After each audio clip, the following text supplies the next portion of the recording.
So, Charlie, I was going to ask you at the end when it's like the Q&A kind of portion, do you want to just pick questions yourself and answer what you want to answer? How do you want to work that? Or do you want me to choose questions and ask If you? you could actually do that, that would be Okay, great. awesome. Thank you. And sorry, remind me what your name is. My name is Margie. Hi, Margie Margie. Jordan. You Yeah. don't meet a lot of Margies. No, you don't. It's an old lady name. Well, Charlie's a man's name, so. Well, then we're just two peas in a pot here. There we go. Oh, let's see. Where's my participants? What time is it? Oh, it's 10 o'clock. Yep. All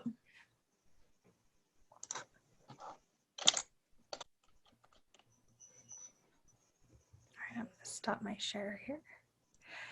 Okay, welcome everybody. It's good to see you here on this fine Saturday. We're excited to have you.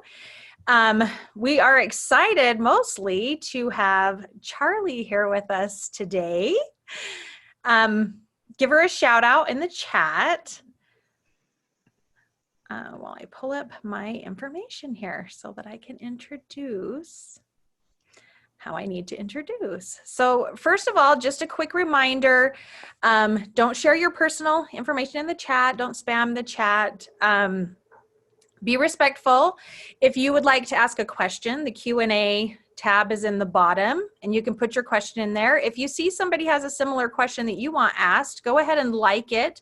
That will push the question up higher into the question feed, and then we know which questions are the burning questions that most of you want to have answered.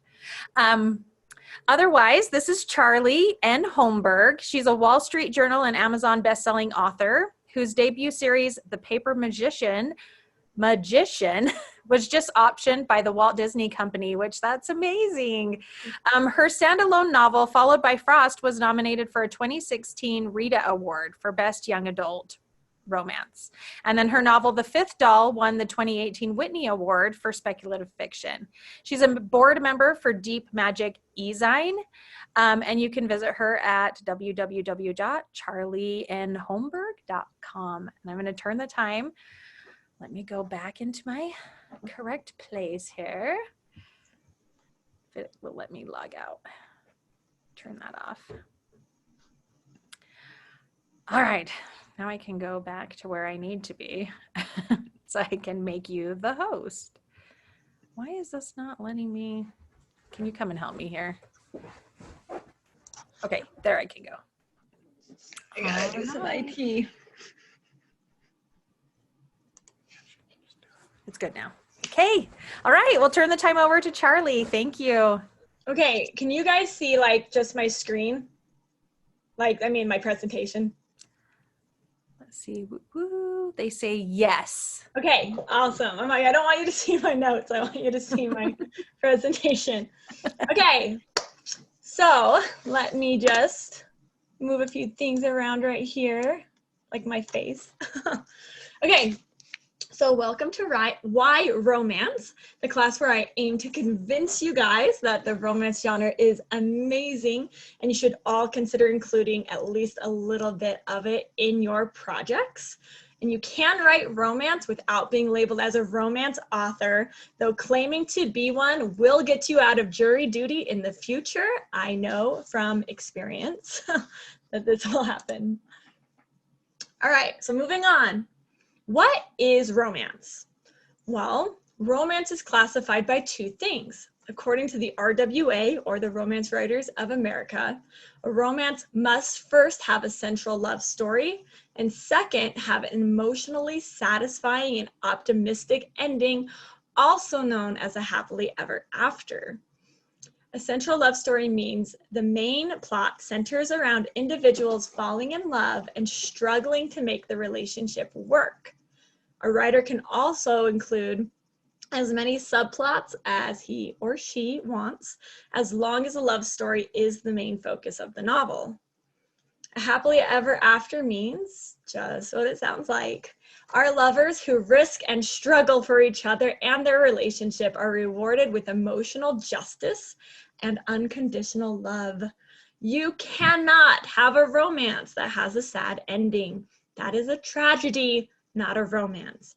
In fact, the Ritas, which was the biggest national award for romance writers, would disqualify any book that did not have a happily ever after. You couldn't win, no matter how well written or page turning the rest of the novel was. So romance novels, they can be written in any tone, any style, be set in any place or time, and have varying levels of sensuality, ranging from sweet to things your parents would be abhorred to see you reading. These settings and distinctions of plot will create specific subgenres within romance fiction, which we are going to talk about in just a moment. But romance is a natural page turner. Unlike other genres, we don't wonder how the book is going to end. We know how the book is going to end. Our two lovebirds are going to get together. The question, therefore, with romance is not, do these two people end up together, but how do these two people end up together? So romance has a long list of subgenres. I've listed 6 of the most common ones here. Contemporary means any novel that takes place in our modern world. If I want to write a book about how Mary and Jacob met at teen author boot camp and fell madly in love despite living 200 miles apart, that would be a contemporary romance. Historical means anything set in history. I say you could probably do as close as 30 to 40 years ago. So any romance that takes place then, early 1900s, 19th century, 18th century, etc., is a historical romance. Pride and Prejudice would also be considered a historical romance, though when Jane Austen first wrote it, it was a contemporary. Paranormal romance is romance with paranormal or fantastic elements, aka the best romance there is. This can be a contemporary romance that has vampires in it. It could be a full-blown fantasy novel. If you want to get really nitty-gritty, then full-blown fantasy novels would fall under romantic fantasy or fantasy romance. But paranormal, because paranormal is usually considered to be tied to more urban settings, but a lot of times people will just lump all fantasy type things under paranormal romance. Spiritual romance is romance that revolves around God and or God-fearing people. It's usually very clean romance and brings one's spirituality into the building of the relationship. Suspense is when you have a thriller with a central romantic plotline in it. So if you guys seen Knives Out, imagine if Marta had been building a romantic relationship with one of the other characters in that movie. That would be romantic suspense. Usually the subplot to the romance is very edge of your seat in these kind of books. And then of course we have young adult, where your romance centers around teens and teen life. I imagine most of you guys would be reading this subgenre. In truth, any genre out there can be paired with romance. I even once plotted a romantic horror once, but unfortunately it's still sleeping in my brain closet for now. This is a quote by Oliver Goldsmith, who was an Irish novelist, playwright, and poet that sums up fairly well the charm that is writing romance. He says, romance and novel paint beauty and colors more charming than nature and describe a happiness that humans never taste. How deceptive and destruction are those pictures of consummate bliss. And I know a lot of people have a hard time with romance novels because they think they're unrealistic, but it's kind of what makes them fun. All right, so let's look at some examples, shall we? Here are some books that you might not have realized were actually romances.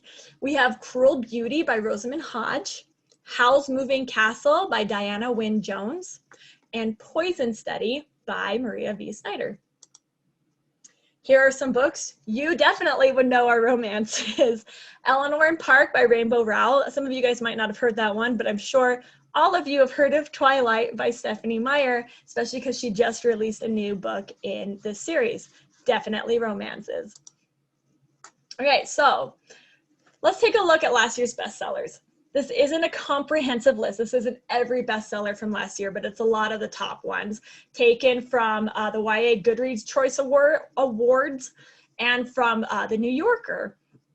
So I think we have 14 listed here, okay? So take a look at these. Now we're going to ask ourselves, how many of these are romances or have romantic plot lines in them? Oh my goodness. Okay, so all the bolded titles have romance in them. So more than half of the best sellers taken from these two categories last year had romance in them. What does that say? But it is kind of an interesting thing to see. Okay, so that's another reason to write romance. Romance sells, baby. Romance sells more books than any other fiction genre out there, including thrillers, contemporaries, and fantasy. Eat your heart out, Brandon Sanderson. Romance encompasses nearly 34% of all popular fiction sold. That's just over 1/3. Romance novels also comprise 18% of all books sold, including nonfiction titles, though not including children's books. 51.1 million Americans read romance novels, and romance readers, they're voracious. Romance novels have this unspoken permission to be kind of short, so romance readers will just consume them quickly and then move on to the next book. So writing for romance readers is kind of like feeding a tank full of piranhas. They devour, devour, devour, devour. And as a romance reader myself, I know this is true. Now you may be thinking, why? Why does romance sell? So let me use something from psychcentral.com to explain. Our brains are wired to fall in love, to feel the bliss and euphoria of romance, to enjoy pleasure, and to bond and procreate. Feel-good neurochemicals flood the brain at each stage of lust, attraction, and attachment. Particularly dopamine provides natural high and ecstatic feelings that can be as addictive as cocaine. Deeper feelings are assisted by oxytocin, the cuddle hormone. It's directly linked to bonding and increases trust and loyalty in romantic attachments. So these feel-good neurochemicals that your brain releases in response to romantic feelings is what makes romance a natural page turner. A good romance is psychologically very hard to put down because you're inadvertently rewarding your brain by reading it. Dopamine. And according to licensed psychologist Dr. Rachel Needle, specific chemical substances such as oxytocin, I'm going to mispronounce this, phenethylamine, and dopamine have been found to play a role in human experiences and behaviors that are associated with love. They function similar to amphetamine. You guys know what amphetamine is? Might sound similar to methamphetamine. So another drug. So they function similar to amphetamine, making us alert, exciting, and wanting to bond. Romance novels are basically a fun and legal drug we can all partake in, and thanks to libraries, you can get them for free. Still don't believe me? Let's read something from Psychology Today, which cites a 1995 study on this. I know that's before many of you were born, but let's still pretend like it's cool and current. So Roy Baumeister and Mark Leary argue that the need to belong is a fundamental human need to form and maintain at least a minimum amount of lasting, positive, and significant interpersonal relationships. Satisfying this need requires A, frequent positive interactions with the same individuals, and B, engaging in these interactions within a framework of long-term stable care and concern. And one more time, with feeling, from Dr. Daniel Amen. Romantic love and infatuation are not so much of an emotion as they are motivational drives that are part of the brain's reward system. So you guys know how when you see like a piece of chocolate cake and like you're immediately like, because your brain knows that like sugar, it's going to reward it. And so you have this draw towards chocolate cake. Exact same thing with romance novels. Okay, so how many of you guys have seen this pyramid before? I wish I could see your hands. We're virtual, so we can't. But this is called Maslow's Hierarchy of Needs. It's a motivational theory in psychology that lists 5 tiers of human needs. Basically, the stuff we require to live a healthy and happy life.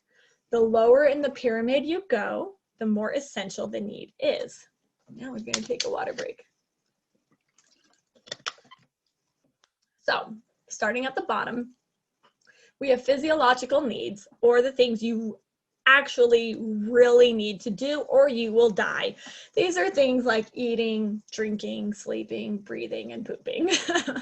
Anyone who doesn't have these needs being fulfilled is either dead or dying. Next is safety needs. These are things that help preserve you, like shelter, jobs, resources, and families. Moving up, we have belongingness and love needs. Family is here too. So are your friends, your boyfriends, your girlfriends. When you're feeling sad and lonely because you didn't get a date to the prom, that loneliness stems from this section of the pyramid. Next up is esteem. This is centered more around ourselves. It includes self-esteem and the need to be respected by others. Pride and achievements and confidence come from here. When you're feeling insecure, you're usually lacking in this category. Self-actualization is the highest need on the pyramid. You don't need this to survive, but you do need it to be really happy. Creativity is one of the items here. When you guys write a book or say, go to teen author boot camp, you're pouring fuel on your self-actualization pyramid section. This also includes having a clear conscience, having fun, and being treated as an equal. So, why am I lecturing you guys on psychological theory? Because Maslow's hierarchy of needs is a really great way to create meaningful romantic relationships between characters in your stories.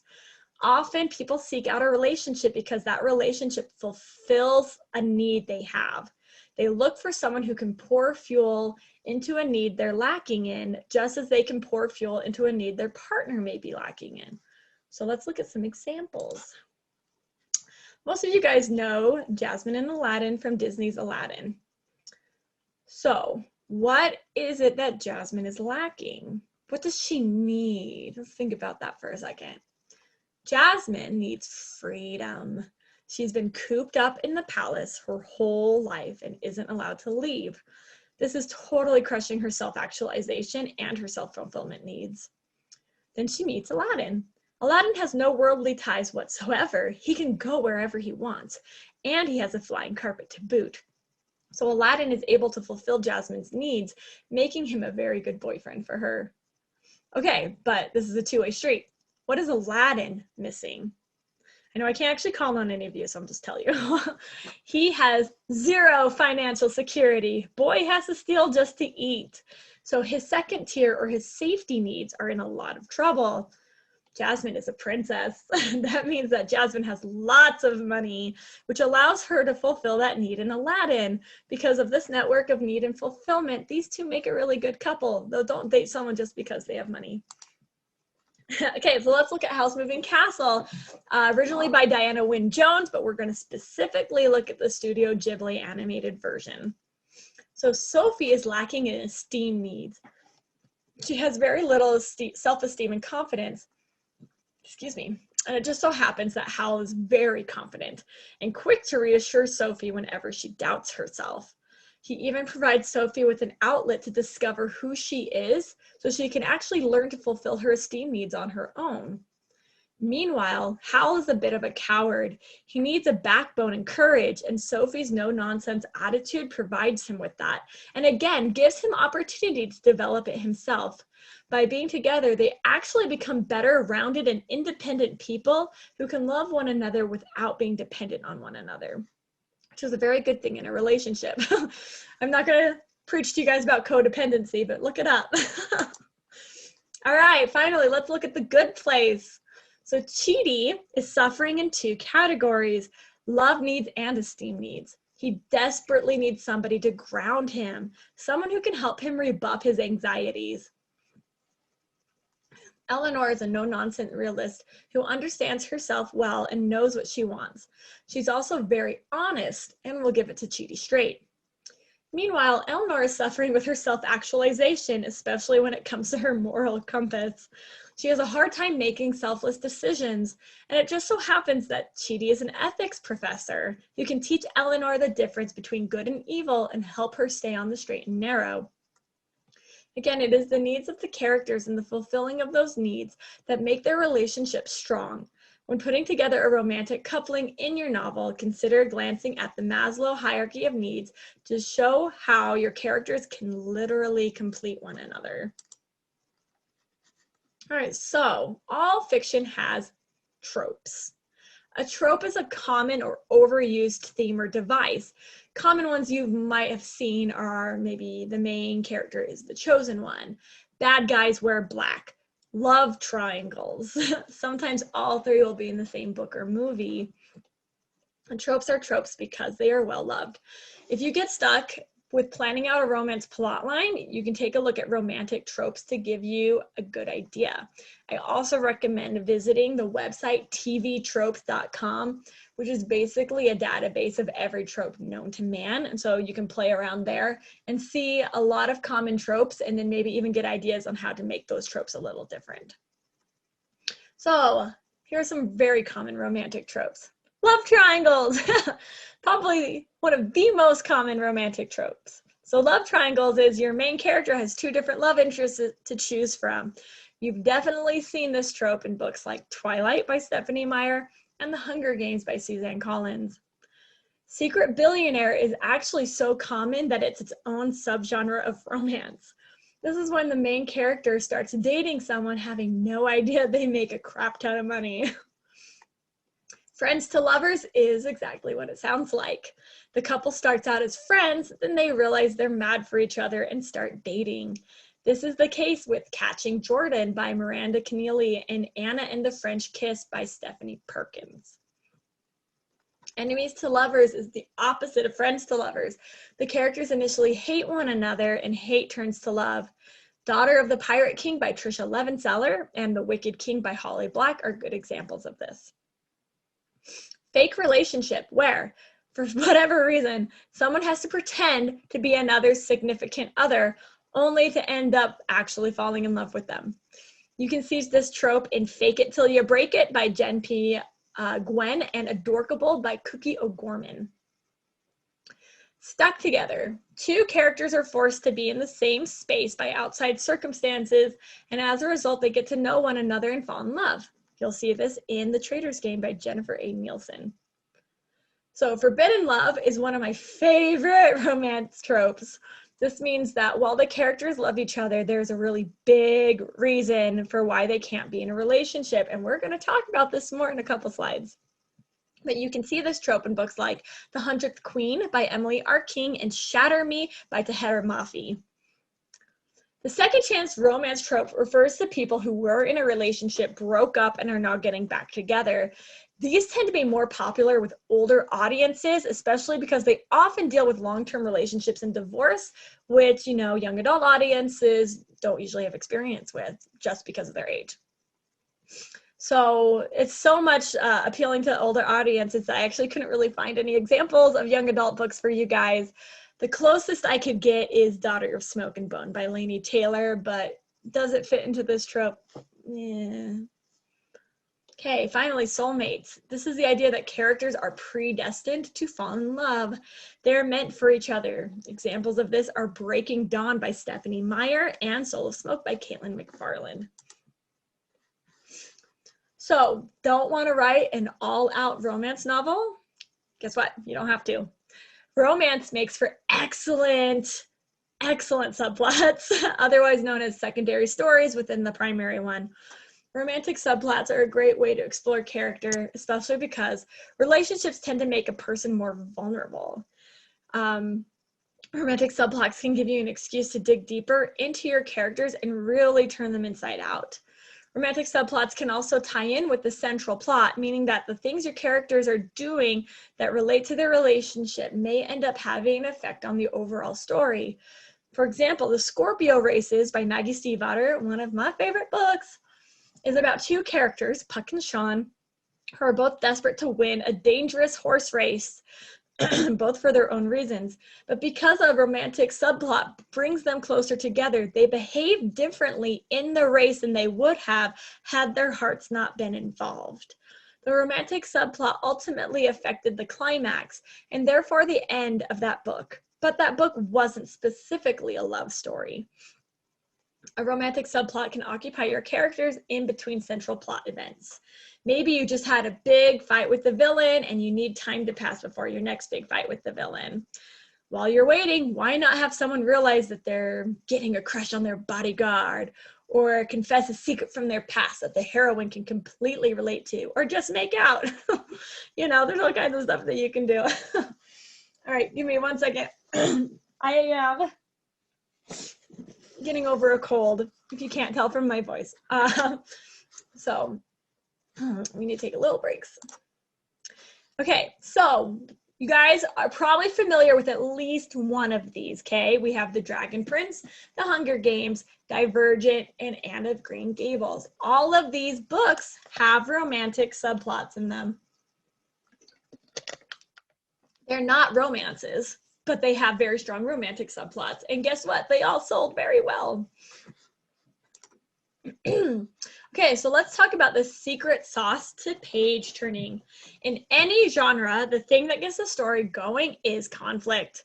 Boiled down, conflict is the problems your character or characters are facing, and in connection, how they're going to overcome them. So let's just talk really briefly about Triphala Cycles. Triphala Cycles are essentially the building blocks of plot.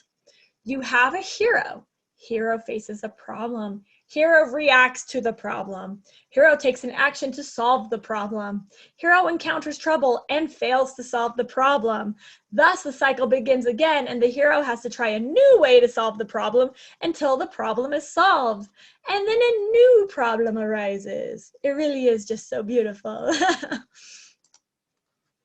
Of course, romances also have Triphala Cycles. They have problems that are specific to either member of the couple or couple-to-be, and they have problems the couple need to solve together. So ask yourself, what problem do our characters need to overcome? And then what problem do our characters as a couple need to overcome? So let's go back to Mary and Jacob, our fictional lovebirds who met at Teen Author Boot Camp. Let's give them conflict. So Mary is actually skipping ACT prep school to be here today, and there's a truancy officer out to get her. So while she's trying to earn Jacob's affections, she is also trying to avoid getting caught by the big bad adult. Meanwhile, Jacob is really, say, self-conscious about the hand-me-downs that he has to wear to Teen Author Boot Camp because his basement flooded last night and ruined all of his clothes. He's trying to get his self-confidence up enough to ask Mary out. Once these are resolved, we have the couples problem. So they learn, remember, Jacob and Mary live 200 miles apart. They learn that if they can win the Beat Poetry contest at the end of the event, they could score a $500 cash prize, enough for bus money so they could visit each other once they go home. So now they must work together to proceed. As a disclaimer, Teen Author Boot Camp does not actually have a Beat Poetry contest at the end of the event, sorry. Okay, so let's backtrack. Let's talk about my absolute favorite conflict in romance, that trope we mentioned, forbidden romance, which we're gonna call the romantic wall. So romantic wall is the reason why our Twitter-pated characters can't be together, even though they love each other. In Romeo and Juliet, which again is a tragedy, not a romance, but we're just gonna go with it. The romantic wall was their feuding families. No matter how much they loved each other, their families would never let them be together. In the X-Men series, Gambit and Rogue, or in the movie, Iceman and Rogue, I guess in the early comics too. We're gonna go with Gambit and Rogue. Gambit and Rogue's romantic wall is the fact that Rogue can't touch him without killing him. Kind of a big deal. In Aladdin, there's a law that forbids the princess from marrying anybody but a prince. So you get the idea. Big thing makes it so our couple can't be a couple. Having a solid romantic wall really ups the romantic tension in a love story, and romantic tension is what makes readers turn pages. The deeper the conflict and the higher the wall, the more a reader will devour a story. So let's talk about that. There are two kinds of attraction or tension that you can play with when you write a romance. There's sexual tension and there's romantic tension. So what's the difference? Sexual tension is physical attraction. When you see someone and think, whoa, they're hot. That's sexual attraction. It's being impressed with someone's physical attributes. It's wanting to hold their hand, cuddle with them during a movie, kiss them, etc. Sexual attraction commonly occurs quickly. Romantic tension is more internal. It's the desire to actually be in a relationship with another person. It's that fluttery feeling you get when you make your crush laugh, or the sense of sweetness when your date gives you flowers. Romantic tension is commonly slow moving and builds up over time. So sexual tension is external, while romantic tension is internal. When you're writing, you get to play with both of them. The problem with Gambit and Rogue being that they can't touch is an issue of sexual tension. They can be as romantic as they like, but the sexual tension in their story is going to go through the roof. We call it sexual tension because the reader gets tense, waiting for characters to find a way to overcome it, which is why they turn pages faster, because they really want to see the tension be resolved. Whereas Aladdin, the romantic tension is at play, as Aladdin's goal isn't to snog Jasmine, it's to win her over with romantic gestures. Going off the new live action movie, he does this by offering her jam, by dancing, and by taking her out on a magical carpet ride.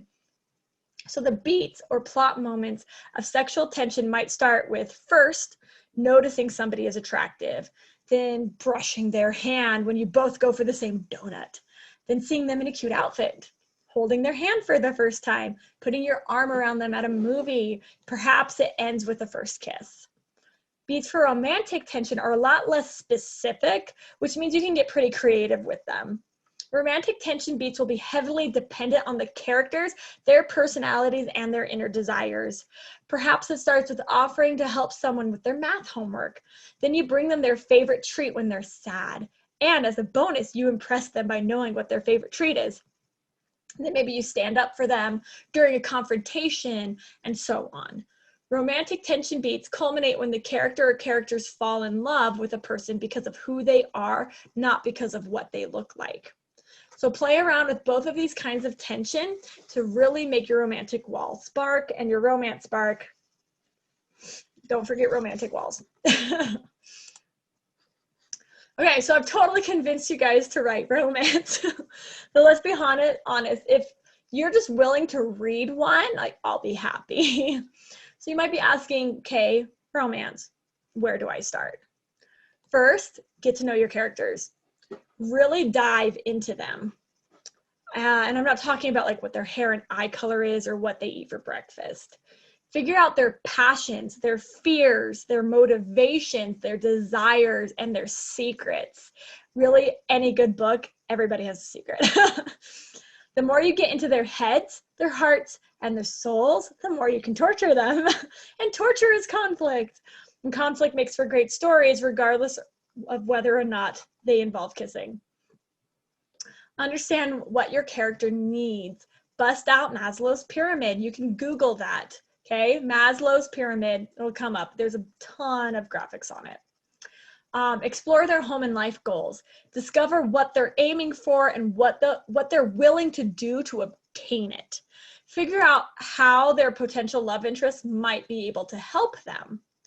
Determine their conflict. What is going to get in their way? Is the love interest going to help or hinder that? What conflicts might arise between those two characters separate from the conflict of the rest of the story? Most importantly, why are these two people going to fall in love? And then decide the ending. In case you forgot, it has to be a happy one. If not happily ever after, it should be a happily for now. In fact, you can even start with the ending and work your way backwards, whatever works to get your brain juices flowing. And on that point, I really, really want to drill home to you guys that there is no wrong or right way to craft a story. You're probably going to hear, if not at Teen Author Bootcamp today, in future ones or other conferences or other creative writing classes, a bunch of different ways on how to write a story, on how to, there's like the 3-act structure, the 7-point structure, you have Save the Cat. I mean, as you can tell here, I storyboard all of my books with Post-it notes. A bunch of different authors are going to do it very, very differently. And just because you don't do it the way that author does doesn't mean you're doing it wrong. So the idea, especially at your age, is to experiment with what works because everybody's brain is different. And so maybe me being able to plan all this stuff out. I'm a major outliner, so I plan out everything I do in advance. That doesn't work for other people. There are authors who, if they know how their book ends, they can't write the book. And we call that pantsing. They just start a book and they just see where it happens. And Stephen King, I'm sure you've heard of him, is a pantser. So the idea is to play around with all these different ways of writing a book and to find what works for you. And you know what you do might be something that nobody else does, but as long as the book gets written, you're golden. There's that soapbox for you. Okay, let's move on. So there are benefits to reading and to writing romance. Okay, so feminism, don't roll your eyes. Feminism. Romance novels are vastly and predominantly written by women, and more we're seeing real, flawed, and wonderful girls and women as heroines in these books. Girls, these can inspire you to be who you are and to love yourself. And boys, they can do the exact same thing for you. Never, ever think that you can't read a novel because it's too girly or has a female as the main character. Girl books and boy books, that's a myth. You can read and enjoy anything you want. Learn about yourself and about your relationships. Romance books tackle love from all directions. They confront issues like confidence and abuse and race and ableism, inner fears, outer fears, peer pressure, financial instability, school troubles, friend troubles, family troubles, you name it. There's a romance book for that. There's probably 50 romance books for that. You can learn a lot from watching someone, even if they're fictional, deal with the problems you're dealing with and conquer them. Remember that vulnerability we talked about earlier? Romance novels are a safe place for us readers to be vulnerable and learn more about who we are, what we would do given the character situations. And honestly, that's true with just about any book. We can learn from characters' mistakes. This is honestly, again, true for any book. We can read about people having struggles we're facing or are yet to face and learn what not to do. Obviously, every story is different, and I'm not just talking about in fiction. But reading, period, expands our minds, our knowledge, our emotions, and our understanding of ourselves and others. Essentially, reading is good. It can cheer you up. Sometimes life is hard. Anyone met 2020 yet? So sometimes we just need a nice story where we know there's going to be a happy ending.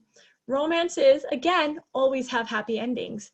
They make us feel good. Remember oxytocin and dopamine?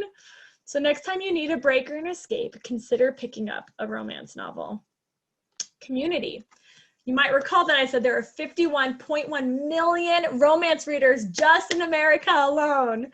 There's a huge community out there of romance lovers, romance readers, romance book clubs, etc.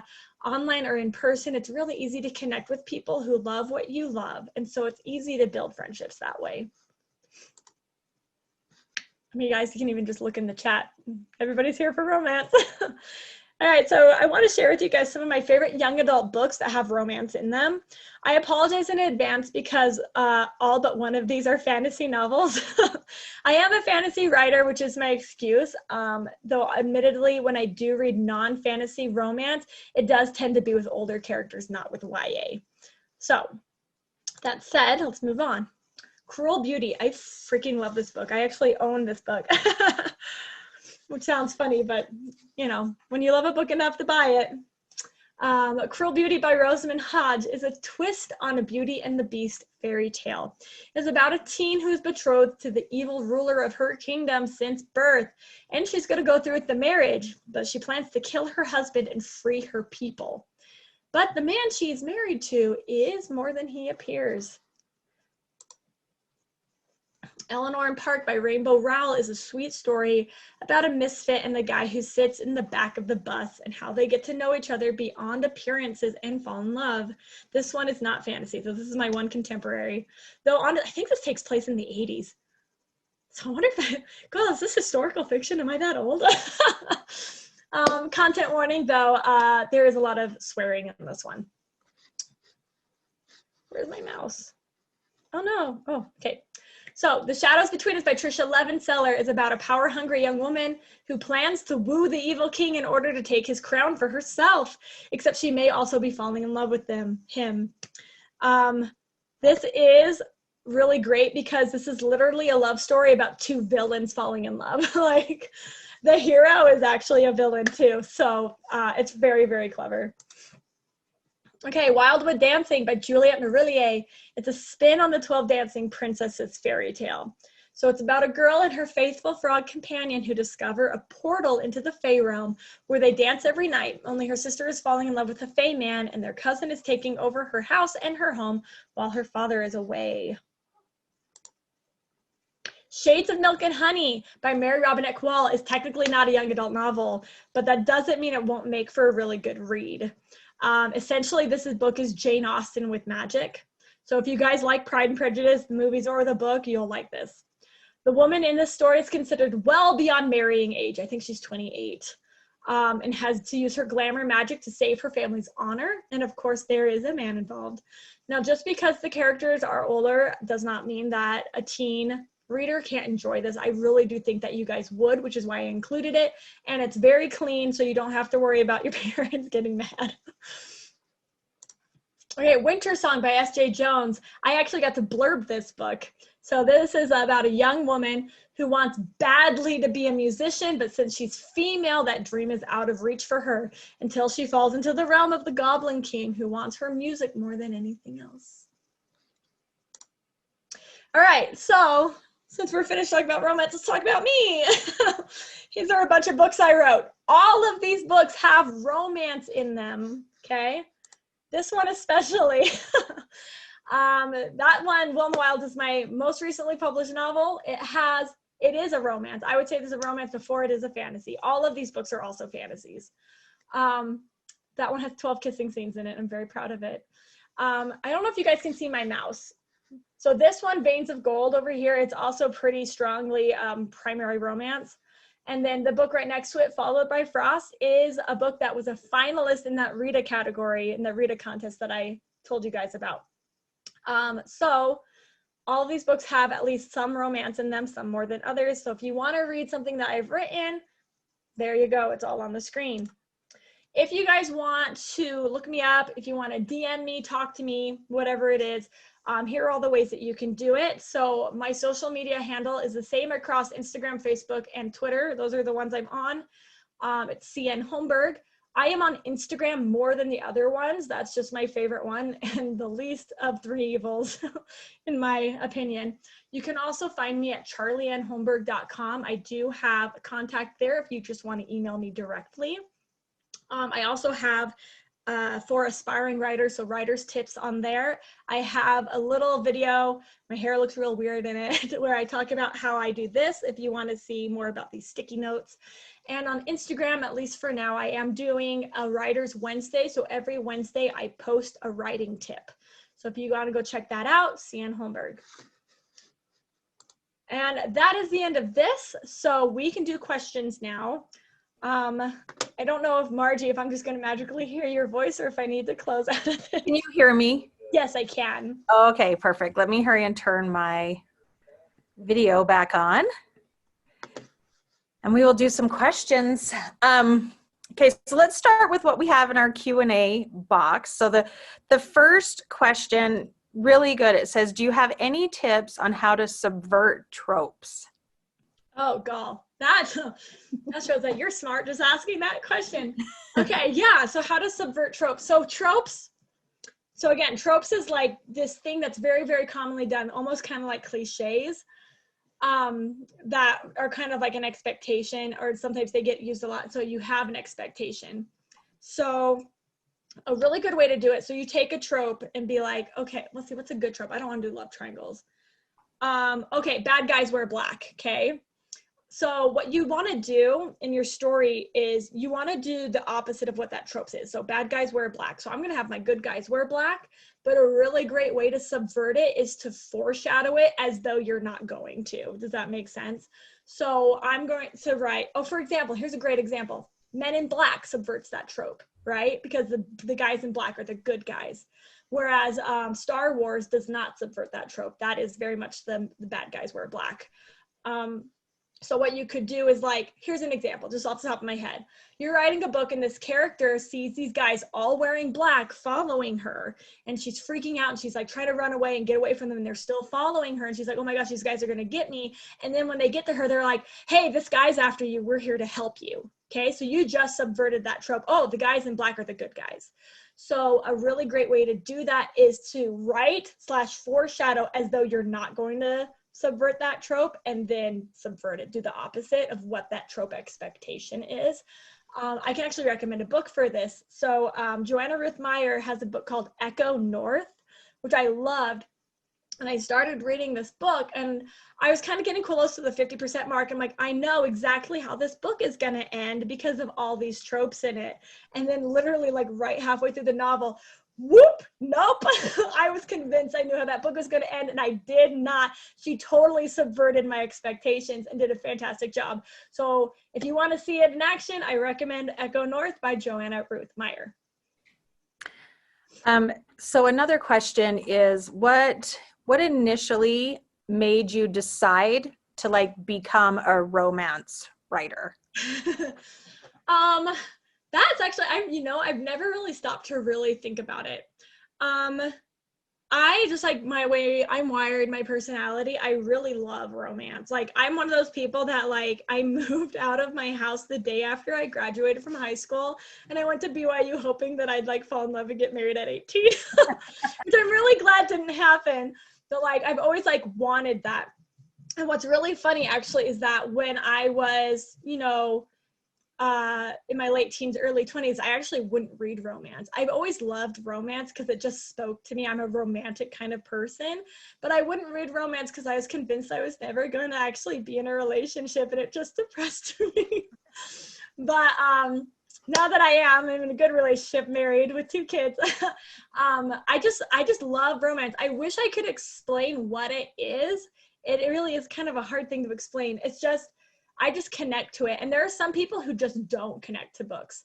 Like I've had reviews on my books that say like, I really loved this except for the romance. Whereas like, I'm at the point now where I have a hard time reading a book if I know there's no romance in it, which is really dumb because there's so many good books that don't have romance in them. But I'm just such a romantic person that I just started writing romance in my own books. Like I've always really been drawn to it. And some books have more romance than others. But because it depends on the story I want to write, how much romance it's going to end up having. So it's just something I'm naturally drawn to. And if it's not something you're naturally drawn to, like that's okay. There's a lot of bestsellers out there that don't have romance in them. But if it's something you like, mostly a big part of this is like, I don't want you to be embarrassed to be a romance writer or to be a romance reader. Like there's no reason that you should be embarrassed about that because sometimes there's a stigma. So, I mean, if you read romance novels, you're probably more emotionally intelligent than your friends anyway. So there you go. There's a long answer. It's kind of funny because I grew up just reading romance after romance after romance, but I struggle to write romance. Yeah. Like I really struggle writing it. So it was really helpful to hear all of this. Does anyone else have any other questions, burning questions that they want to ask before we wrap it up? Oh, is there any way I can get the titles you recommended in this class in a list? I don't know, Margie, if I write them all down, can we like send them out? Yeah, is there a way to do that? Let me ask our techie person here. If the author wanted to send out, like say they had a handout or something that they wanted to give, like a list of something, is there a way to link that in with the classes? We will figure it out. Okay, yeah. I will write myself down a note, send out reading list. And then I bet probably what will end up happening is if we don't send it through Teen Author Bootcamp, like newsletter or something, I'll put it on my social media and you guys can see it. Okay, yeah, and we will figure out how to do that because that's so helpful for the teens when they have something that they can hold in their hand. Yeah. Well, we want to thank you for coming and showing up today and teaching us all about romance. Remember that you can purchase Charlie's books through the King's English. That link is on the main page of our website. And we hope you'll go there and and check out some of the things that she's written because they are amazing. Has to be amazing if you're picked up by Walt Disney. Thank you. That's my belief anyway. So remember, to get to your next class, you'll need to go out of here, click on your next link, and then log into your next class. It won't automatically load up for you. So thank you everyone for being here today. It was fun learning with all of you. Have a great rest of your day. See you, Charlie. Thank you. Thanks.